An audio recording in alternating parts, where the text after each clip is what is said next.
Welcome back to part 2 of our in-person episode of the Blue Hour. Yep. Nothing has changed here. Nothing has changed. Exact same setup. We are going to chat about GPTs, which is ChatGPT's new product where anybody who pays for Plus can build a custom chatbot inside of ChatGPT. You can make it private only for yourself. You can make it private but with a link, so only people with the link can get it, or public, which means it's going to be discoverable in their store that they said would be live by now. They've now changed to will be live early next year. But we've been messing with them a lot and playing with them a lot, and we're going to dedicate this whole episode basically, minus our hot takes, to talking about them. And this was announced during Dev Day, so before all the drama. Yeah. And now that the dust has settled, it seems as though this is still, it's one of the only things they proactively reached out to developers about, it seems. Yeah. They had said, hey, this is going to be delayed, but it's still happening, which is a great sign. Yeah, and good communication, which is rare. I mean, they've reached out to say it's still happening. I had a chat with somebody who's on the product team about their GPT maker, which is cool. And I'm a developer on the platform, and I've been using it for ages, and probably like in the top 0.05% of ChatGPT users. Definitely. And so I got to have a 30-minute like product survey conversation, which was great. So it feels like they're actually dedicated, unlike they were with plugins, which is good. It seems cool. Plugins were a beta feature too. These are not a beta feature. There's like anybody with Plus has access, which is pretty cool. Yeah. I feel like they're underutilized though. I think, we watched some demos that we were really excited about during the Laundry Buddy. Yeah, I mean, there were some examples that they provided, like when you then got a refresh on ChatGPT 4 Turbo, when you relogged in as a Plus user. It took me like 5 days to get that update, but once I got the update, they provide you with examples that OpenAI has built, and one of them is called Laundry Buddy, which is like, hypothetically, I guess you could use it to like ask. You could like take a photo of a stain on your pants and be like, "Hey, how do I get this out?" But it just seems like, I don't know. It's fucking dumb. Like, it's actually a meme. Yeah, and your laundry machine has a little like how-to on how to remove stains. Like, pretty much it's that. Like, that's how complex build your Kind of shows how dumb it is. But I'm honestly, I don't know. I think they didn't want to build all the good things. They want to give you very simple, which is fine. So many people made fun of it during all the upheaval. They were like, news is that they won't come back unless or that Laundry Buddy's going to Microsoft along with like, it became a very funny meme where people thought it was delightful to make fun of, which it is, because it's just like a little custom GPT about doing laundry. Yeah. I haven't played with any of the ones from OpenAI, but the cool part is that you can make your own, which is amazing. Yeah. And then third parties have made aggregated lists of them, which is cool. Yeah. So you can cruise through thousands. There were well over 1,000 on one of the lists I recently looked through a couple of days ago. Yeah. Prompt Perfect is sitting at like 100, right around there. But with zero marketing, there's zero discoverability. There's a ton of people on Twitter and X just like screaming and yelling about theirs. The one that seems resoundingly to be used the most, for whatever reason, is really an engineering sort of like code, like a helper. Yeah, writing code. Yeah, exactly. I forget the name of it. It's like Gizmodo or something like that. But Grimoire. Yeah, Grimoire. I follow Nick. I like Nick. I've liked him way before the GPT stuff. Now he only posts about his and like updates on the numbers, which is fine. But I think his numbers aren't going to be crazy impressive for next year, because like what you really want to build is people using it every day. Yeah. And 60,000 is good though in a month. Yeah, not bad. Spoken like a true growth marketer. I know, right? I just think people have gotten really excited about them. They haven't really delivered on the promise of being great because of the performance issues. The first week they were live is why Plus subscriptions got turned off. Yeah. There's no discoverability yet, so investing a lot of time into messaging nonstop about it rather than creating a better product and like trying to get feedback, probably not the best move. But I tend to agree. Yeah. So then I guess like for a step back before we dive into like the GPTs, it's like, so they announced that they're going to have GPTs and it's going to usurp or supersede is the word that they use in their docs plugins, which is cool. And it's not a beta feature. And then they also said that there's going to be a revenue share component, which we've already spoken about. So there's some sort of marketplace for the public ones. And then you can go in there as a Plus user and have access to those. And then they gave an example of how to build one. And they have this split screen where you're able to literally prompt what it is you'd like for it to be. And it will use the multimodal capabilities to create an image using DALL-E 3. It'll create a back end of it in terms of like actually giving it the context of providing the sorts of answers that you might want. So you could tell it, I want you to be sarcastic and funny and quick-witted and succinct. And I want for you to be in the image of a very old man with a huge nose and a mustache with black hair and a gray mustache. You could be really specific with the way that you want it to look, and it'll create the image, really specific about the tone you want it to have, really specific about the context you want it to have. You can give it your name, you can give it a name, and then you can give it and then it'll use that context that you give it in literally a chat interface on the left-hand side of the screen to make the right-hand side of the screen, this split screen, the bot, the chat bot that you're trying to build. And the thing is that, so I think that gives a good context, because that's really interesting and great. But no matter how much in my experience, no matter how much context I give to that left side of the screen, I can go back and forth for a very long time. One, there's no way to save it, which is frustrating. Yeah. And then two, if you provide it with a really thoughtful prompt to then implement on the back end, it won't take it literally. It will then take that and like sort of summarize it in a way into a couple of paragraphs and integrate it with what it is it already has. And so I think that the real value in these, sure, it's fun to create them and it's very simple and you can do it in a couple minutes just using that. Yeah. But really the real value, I think you had said this to me very early on and I didn't really get it, but like the real value is understanding how to, what's the box in the back end called? Configure. Yeah. To use the configuration settings and to actually, because you have 80,000 parameters or 8,000 characters. 8,000 characters you can put in there. So it consistently wants to only provide you with like 3 paragraphs of context in terms of the bot that it creates. But if you're able to provide it with 15 to 50 paragraphs, it's such a better experience and it has so much more context. Yeah. So the more specific, the better. The more specific, the better the use case. You can create specific bots for specific use cases. It's incredible. And so created one for like yoga teaching. So it provides you with images of different stretches that you might want to do depending on what it is that you think that might be sort of useful. Like you say, oh, my back hurts, or like certain things like, oh, my upper arm is sometimes in pain after doing this activity. What is it you'd recommend? Yeah. And if you feed it on the back end documents, in addition to the context, the parameters, you can also give it context in terms of documents. So you can add in multiple documents. Yeah. It's astounding. So that's, I just want to give some context. I feel like it's very easy to take it for granted how the interface works, but yeah, it's wild. There's also so much, the way you put those instructions in, the way you phrase it, whether you're like declaring something, asking it to do something, the verbiage you use affects it a lot. Yeah. So I think people who just go in and use that like auto create a GPT thing will get things like Laundry Buddy that are very basic. And there would be a big delta between people who build with that and then people who configure and make crazy things that have very specific use cases that work really well, which is cool. I'm excited for it. I saw one today about somebody had specifically said on the back end of theirs that they ask it to write comments in the code. So it writes Python code, but it also on the back end the person has asked for the GPT to always provide notes in comments in the code. Yeah. For anybody who writes code, you know that those are sort of obfuscated from running the actual code itself. Forget the name of that when you actually run it, but the notes are ultimately like excluded from the actual running of the code, so it doesn't confuse the you usually do it with like 2 or 3 stars or whatever it might be, or within like some sort of parentheses. But the ability for it to have notes that explain the different lines is like makes perfect sense that you'd want that. Yeah. But it also makes perfect sense that people wouldn't think to add that. Yeah. I didn't think to add that. Yeah. I've been coding with it for ages. Hey, it's such a cool idea. One extra line in all of it that's like write comments explaining each thing. It's amazing. Yeah, what a great idea. Fascinating. Yeah. It's sort of similar to like the tone. You can make it funny. Like that's something that like Elon makes fun of ChatGPT for not being funny. I think that ChatGPT gets a bad rap because ChatGPT is like this foundational model that then if you build a GPT on top of that is funny, it can be incredible.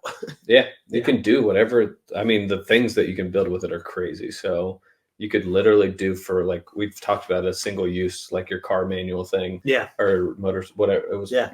I made a gear buddy for myself. So I added in my car manual in PDF format and my motorcycle manual in PDF format, which I was able to find online relatively simply. for actually my models. Yeah. And I fed those into the back end, and then I gave it a ton of context on the actual bike and the actual car, and then the fact that it's a manual transmission, for example, or that bike had 6 gears in some models, this bike has 5 gears, like things like that. And then the fact that I did recent maintenance on the car, did recent maintenance on the bicycle or the bike, so it has context on those things, so that's able to like draw from that. Yeah. And then also added in like my level of mechanical understanding and when it is that it can recommend going to a mechanic versus always defaulting to saying go. I feel like sometimes it's like in the same way that it uses the word realm a lot. Yeah. It defaults a lot to being like, go to an expert. It's like, fuck, I want you to be the expert. Where, what is this about? So I try to get it to not sort of take that tone all the time. I said, So that's an interesting example. I haven't used it. I've used it a little bit, but not a ton. I think that is just something that's useful to have on my phone now, so I can ask questions of that. Yeah. In reference to my stuff, which is, I mean, a crazy use case. Like if you have to figure out the PSI that you need your tires at, 'cause you're about to fill them up, instead of trying to figure it out every time, you literally open your phone, go to your own GPT in the app, and you can even hit the voice button. So you do voice to text on it and just say, hey, what PSI do all my tires need to be? And it's going to spit it out in 3 seconds rather than looking it through. And that's for everything. But also that's like any use case you make it. You can make customized, like I was writing subject lines today. I can make one has a bunch of context for subject lines. I like the way I like them structured, put it in there. And then I just ask it, like, I need subject lines for this email, paste the contents of the email. And it'll actually pull from the knowledge base that I already put in there. Exactly. I can keep it private for myself. I could also put it public. If a lot of people use it, I might get revenue share. You can build custom actions into it, which are just plugins like Prompt Perfect built as a custom action, which you can monetize, make people sign in to use. They can hit a quota. That's crazy. That's like the specific use cases I think are going to grow.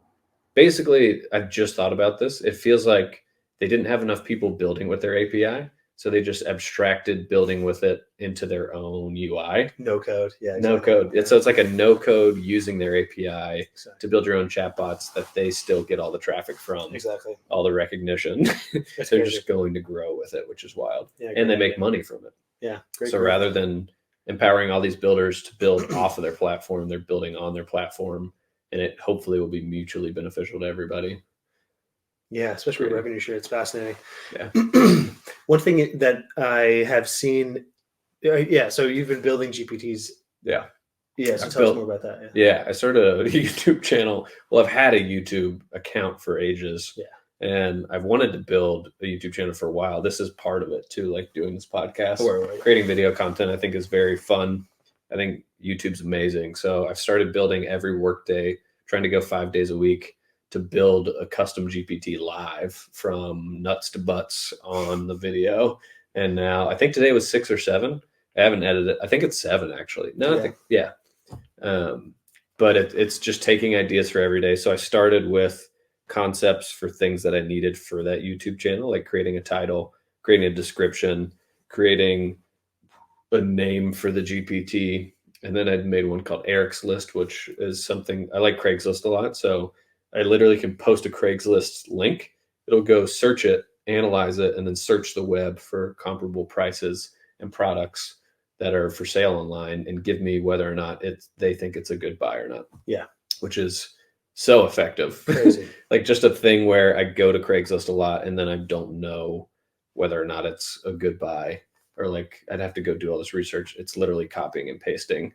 And then within 20 seconds, I have everything I need. Yeah, it's crazy. Yeah. So I'm going to keep doing that. And I'm getting very intimate with the way you write those instructions, not automatically, but in the configure tab, and doing that live, which I think is fun. I think there's not a lot of people that I think are doing that. It's so new already that it's fun. And I think people will get some value, hopefully, if they're really looking on how to build a GPT. Yeah. Seeing somebody go from start to finish and shipping the whole damn thing. Yeah, it's literally starting record with nothing, and then hitting done recording with a working GPT that then he links in the description. Yeah. Which is wild. It's amazing. Yeah, it's a really cool, great idea. Yeah, I know. Anybody can do that too. It's wild. But I'm excited because after this month I'll have like 15, 20 of those motherfuckers. So what do you have? You have this. Yeah, what are they? I have one called Titlecraft, and I also write the names in them. I don't have a name going. I think Erich's List I kind of had going in. Yeah. Titlecraft. which creates titles for the YouTube videos I'm making. Describio, which I take in the transcript and it writes descriptions for YouTube with timestamps. Namerator, which I give the description of the GPT, it names it. Erich's list, which is the Craigslist one we just talked about. And then today's was Idea Brew, which comes up with ideas for GPTs randomly. I changed it to, it generates ideas for apps, but GPTs that solve personal or professional problems. Cool. Which was an interesting thing. I kept doing real world problems and it kept giving me like, the first one was always food and diet related, which is fine. But if you're new coming in, it's always going to be food and diet. And so everybody's going to get the same first experience. So I kind of changed it to like be super randomized and address personal and professional problems, which is a fun thing I wouldn't have thought about before doing that video. Yeah, exactly. And now I know every time I use AI, when I say real world problems, it's going to go directly to diet, basically climate change, like discrimination, stuff like that is what it sees real world problems as. Which is biased. Yeah. It's interesting. It's like it's just a different definition too. Yeah, I'd say a real world problem is like, this thing's happening to me in the real world right now. But it looks at like overarching worldwide. Oh, I get what you mean. Yeah. What about the Hemingway inspired one? Oh yeah. Yeah. Damn, I even forgot about that one. I wrote one called Pen Posts, which writes tweets or posts for X that are one sentence in the style of Hemingway, based on whatever you want. Yeah, that's a good one. Yeah. That was a really good idea. Yeah. Another one that I've been thinking a lot about is like the Yoga Buddy I called it Body Buddy to begin with, and I shared with a few people, but no one has Plus. So you realize immediately, like if you don't have Plus, it's useless. Like it's just a link to nowhere. So, because if you that's another thing with OpenAI is they get that to them, it's only a good thing that we're building on this because we send that link to somebody who doesn't have Plus. They have to sign up for Plus in order to use the GPT. And so that's like great growth marketing. Yeah, it's genius. So then, I mean, pretty simple. If they'd done that for plugins, we would have sent it to fucking everybody. Yeah, exactly. Yeah, they didn't do it. Yeah. And plugins are just like a shittier experience because it's worth noting. I don't know if we said it out loud, but like with GPTs, you automatically have the ability. Like today, when I did this research earlier in that other pod that we recorded, when we had the exact same setup, I typed into prompt perfect the GPT that Gemini research. That's like the fact that it's called a Gemini is confusing because the Gemini exchange. Yeah. But nonetheless, it's a very popular name for many things. Yeah. It's also like one of the most popular constellations. Yeah. But when you type that in to prompt perfect, one, you don't have to hit perfect because Erich changed that parameter. So you don't have to type perfect beforehand. I literally just asked it, do some research on Gemini and summarize it for me. And then it goes and prompt perfect takes the prompt, optimizes it, makes it better. And then it searches with Bing within that GPT. So it has two steps I'm watching. The first step is optimizing or using whatever it is. And then it says searching with Bing, and then it shows you the research, the words that it's using to research. And then it shows you the prompt that it used, the optimized prompt, and then the output from the research based on that optimized prompt. Yeah. And it was so much better than my 1 sentence, 6 words or 10 word query, which was, the best thing about it was it started with please. And every single time interestingly, when I use prompt perfect, it removes the word please every single time. Yeah. Which is fascinating. Yeah. Not that it matters. I just think that I do notice that when I use it, all the time. But yeah, I noticed that it removes that word. But yeah, so I think that the fact that it's multimodal is crazy. Like you can use it for anything, for researching new things with something like prompt perfect. We're going to optimize your actual prompt to make it better. But you can also use it if you provide the back end of something. You can use it for like if you provide it with a ton of context on the back end through text, and then also with the PDFs and documents you can upload.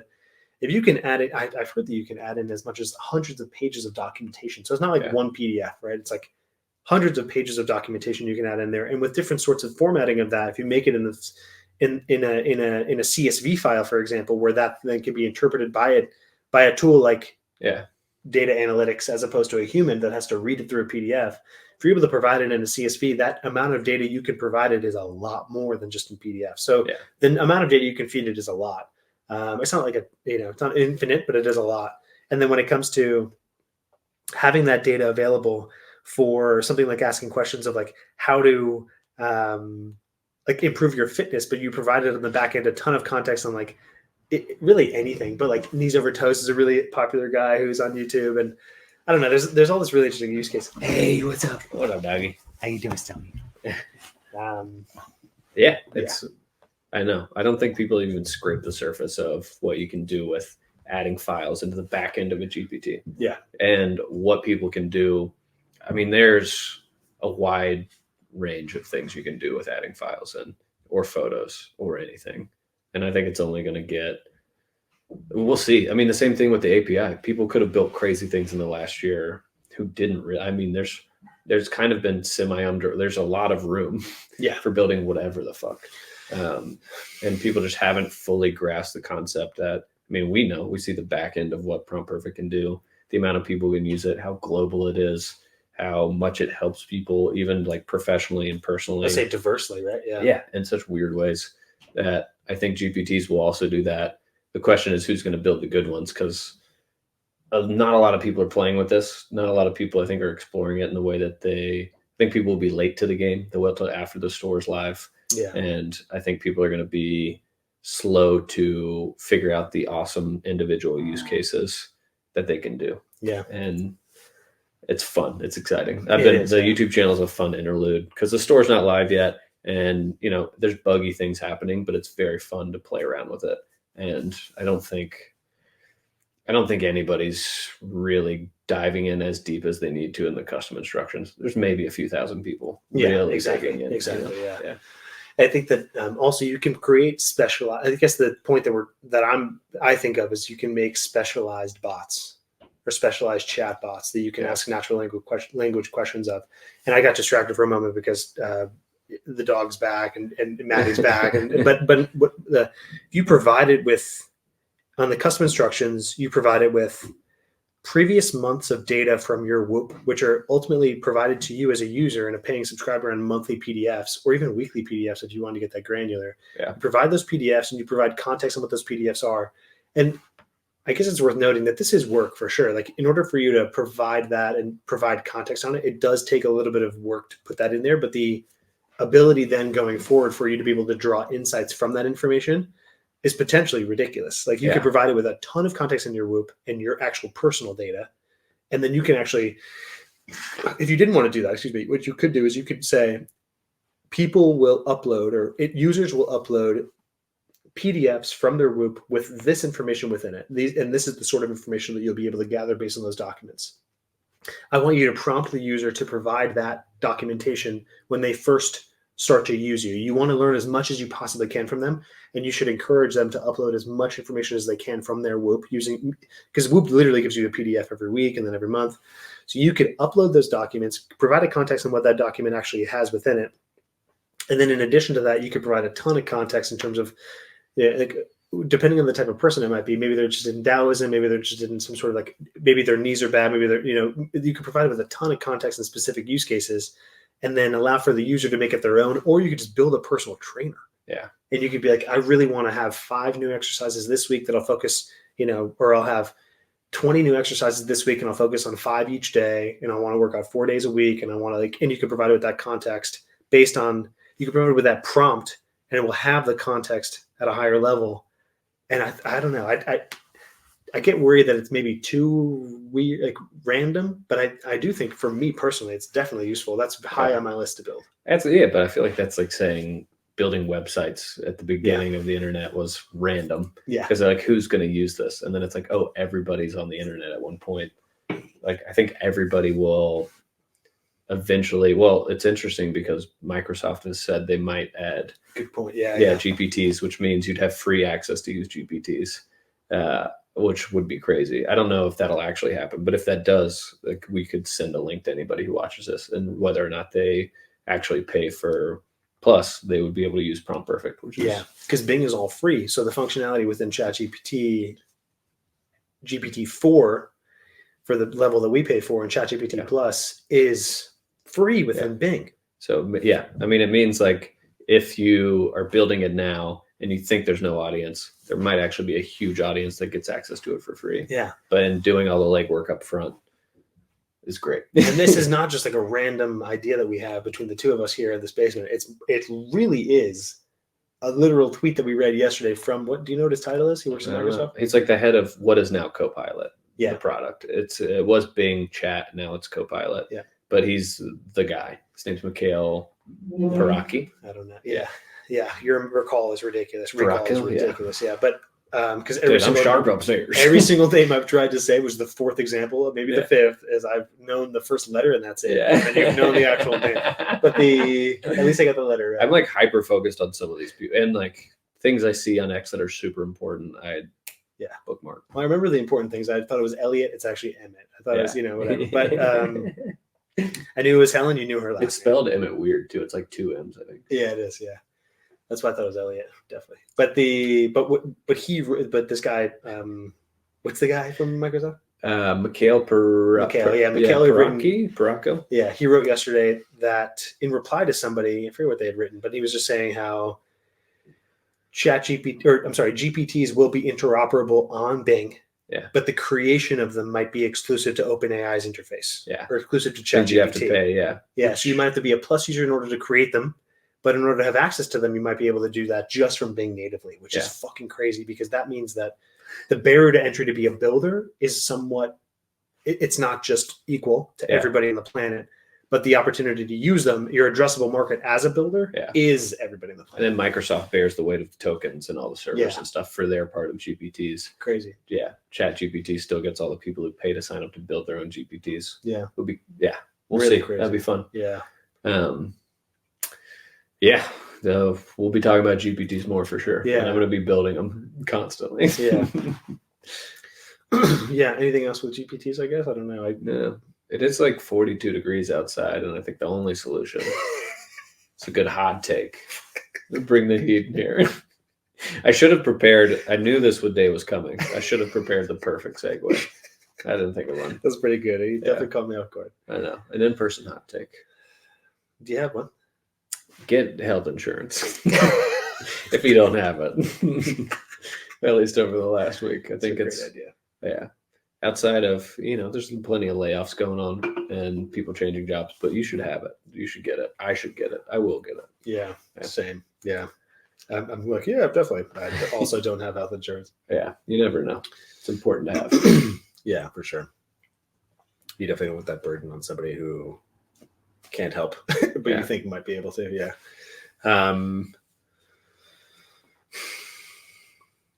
Yeah. I think in person is really valuable. So we've been in person for almost a week now. Yeah, that's really important. In person is really valuable. Anti-remote workplace, huh? Yeah, it's funny. Noted. I don't know. I feel bad though because you want to have the optionality. Yeah.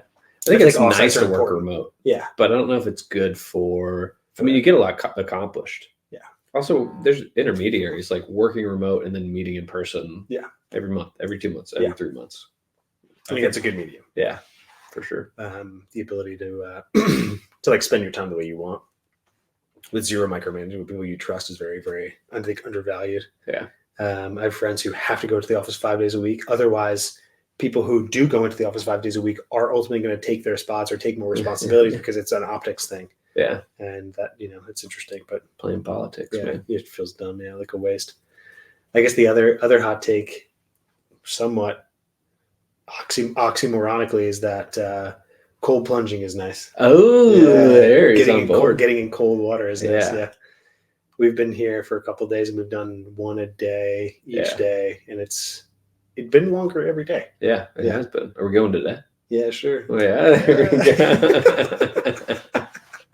It won't kill us if we take a break. Oh, yeah. Maybe one day off would do us good. Yeah, we'll see. We're 2 beers deep now. Yeah, exactly. That was a good one, though. Yeah. Nice, dude. Yeah. Great hot takes. Cold take, actually. Yeah, exactly. Changing it to cold takes.